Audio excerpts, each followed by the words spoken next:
Assalamualaikum warahmatullahi wabarakatuh. Perkenalkan, nama saya Ryan Atolazar, NIM 2024 1010 3055. Kali ini saya akan menjelaskan tentang modul 4 dari praktikum sistem basis data yang implementasi desain database pada Postgre. Nah, ini studi kasusnya bisa Anda baca sendiri. Kemudian ini ERD yang telah dibuat oleh dosen dan juga engineer-nya, atau bisa diperjelas di gambar ini.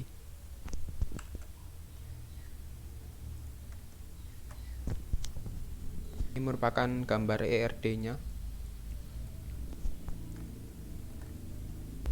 Kemudian kita ditugaskan untuk implementasi ERD laboratorium secara lengkap, dan juga setiap tabel diisikan minimal 3 basis data. Kemudian pada tabel persimpangan, detail peminjaman untuk primary key gunakan Barrett relationship, di mana foreign key dari tabel peminjaman dan barang dikombinasikan dan dijadikan primary key.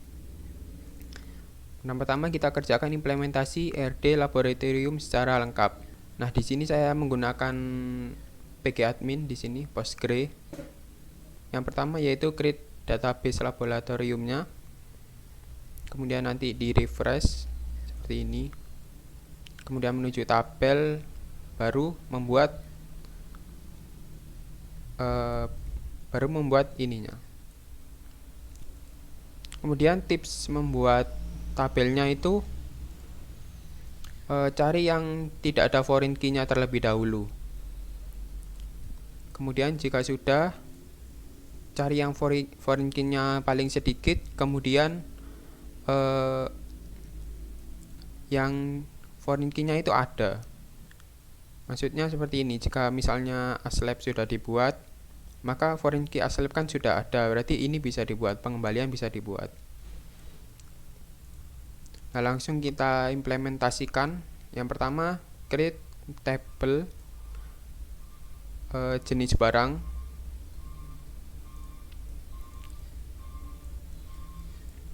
Nah, yang ini create table jenis barang. Di sini ada nama jenis, keterangan, dan jenis barang ID. Nah, di sini saya bagi dua biar jelas. Nah, di sini jenis barang ID yaitu small serial primary key. Small serial ini maksudnya artificial, berarti dibuat sendiri. Kemudian ada nama jenis yang unik serta not null. Di sini ada tanda bintang merah. Kemudian tipenya varchar 50. Kemudian ada keterangan teks. Keterangan di sini tulisannya CLOP, tapi diimplementasikan ke sini tidak bisa, maka kita kasih teks saja. Kemudian ketika ingin melihat seperti ini, select bintang from jenis barang, kita run, maka muncul di sini tabelnya. PK itu primary key. Kemudian drop ini jika kita ingin menghapusnya. Drop tabel jenis barang, maka menghapus jenis barang. Kemudian lanjut ke tabel selanjutnya, ada tabel lab. Di sini ada nama lab, terus namanya yaitu namanya tipenya varchar 50, not null juga, terus deskripsi, teks, kemudian lab ID yang primary key. Di sini ada tanda P. Kemudian lanjut ke tabel dosen. Nah, di sini tabel dosen ada nama yaitu varchar 50, tipenya, terus NIP varchar 20, unik juga,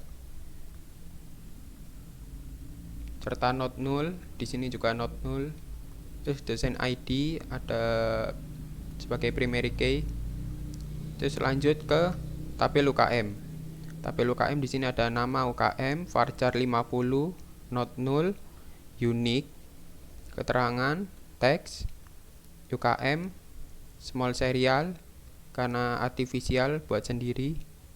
Kemudian primary key juga. Lanjut ke pengembalian. Ada tanggal pengembalian, yaitu date, tipenya not null juga ada pengembalian ID yang primary key dan ini sifatnya artifisial. Kemudian ada aslab. Nah, ini foreign key-nya aslab integer karena di sini number. Kemudian reference to aslab. Di sini aslab tanda kurung aslab ID berarti di sini. Kan kalau one to many berarti primary key-nya di copy ke pengembalian. Kemudian ada tabel kegiatan, nama kegiatan, tipenya varchar 50, not null, unique.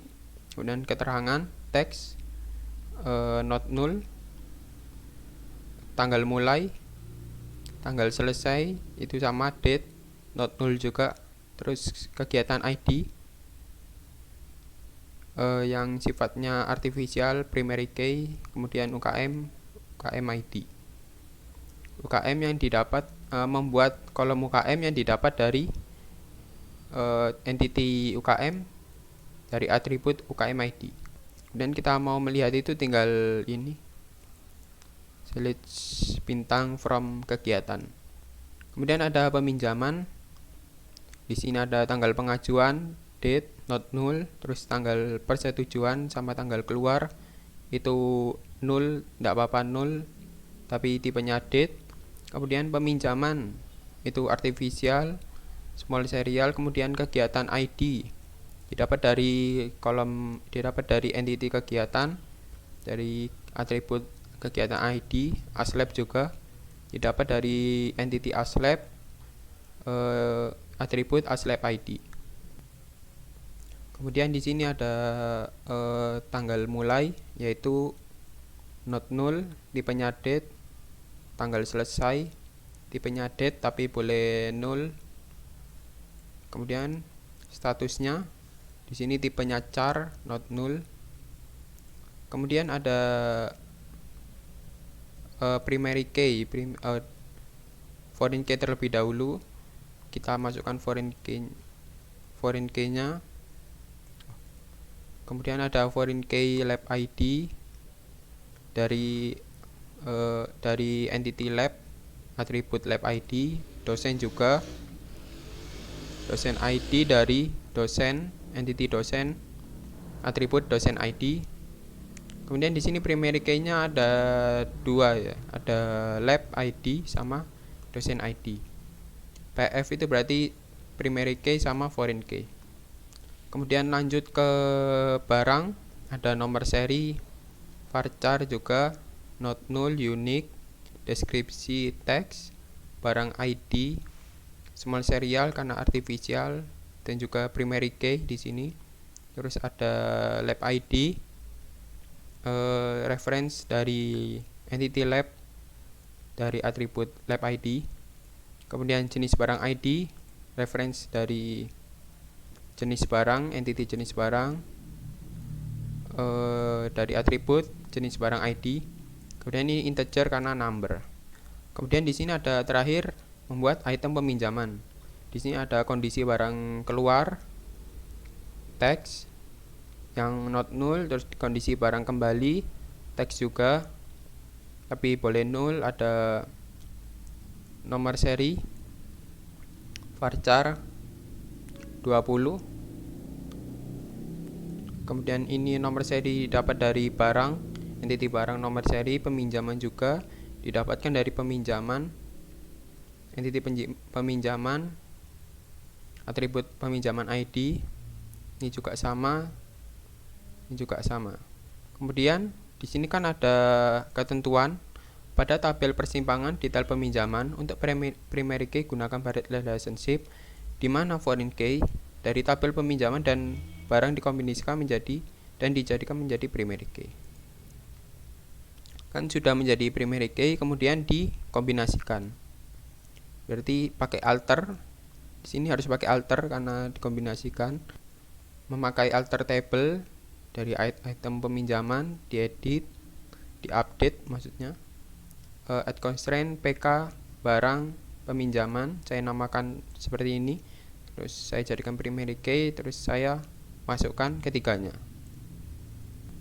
Kemudian lanjut ke nomor 2, ini untuk setiap tabel isikan minimal 3 baris data. Kemudian di sini untuk pengisian data itu harus sesuai dengan ini ERD yang logikalnya. Nah, di sini ada jenis barang, itu setiap menambah jenis barang itu tidak wajib menambah barang, tapi saat menambah barang wajib menambah jenis barang.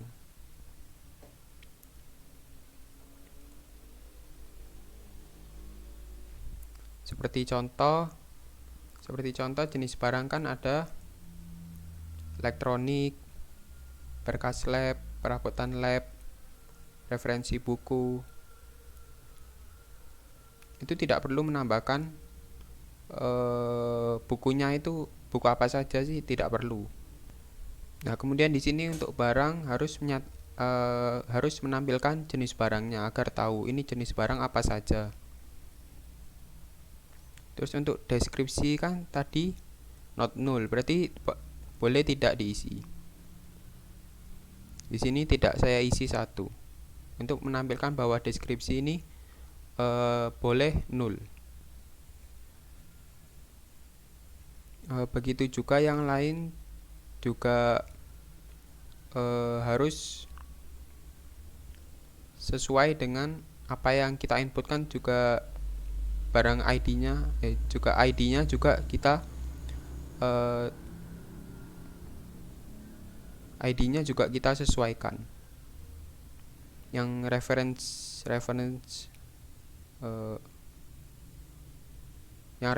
ini harus kita sesuaikan. Misal di sini kan ada aslab ada nomor 9, 10, 11. Aslab dengan ID 9, 10, 11. Coba kita lihat.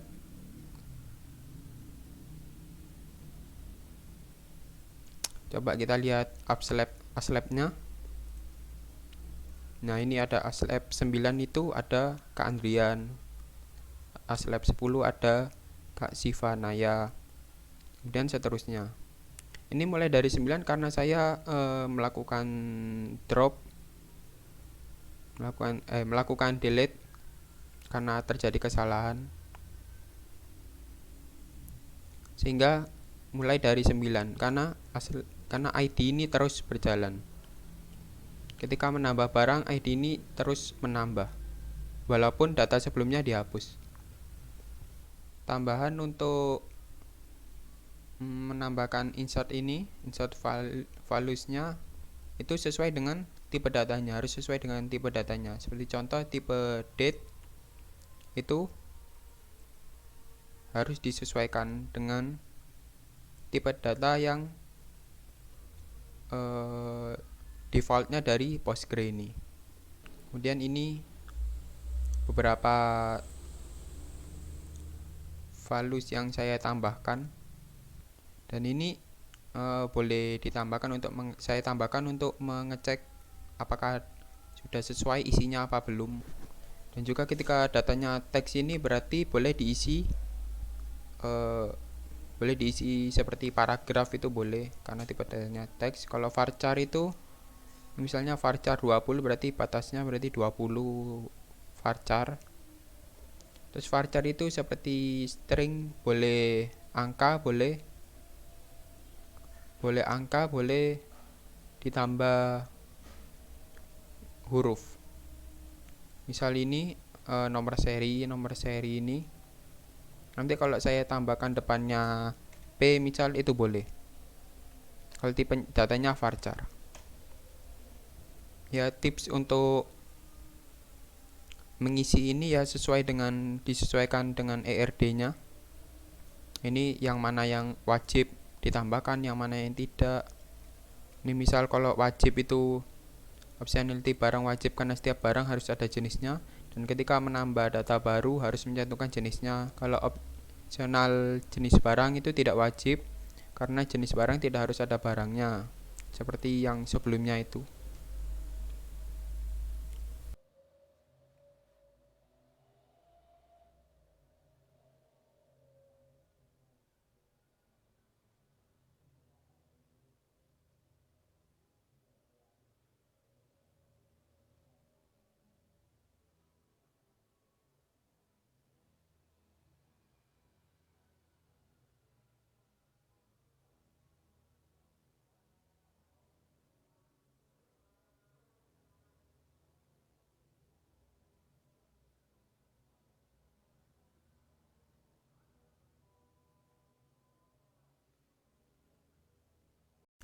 Sekian dari saya, kurang lebihnya mohon maaf. Wassalamualaikum warahmatullahi wabarakatuh.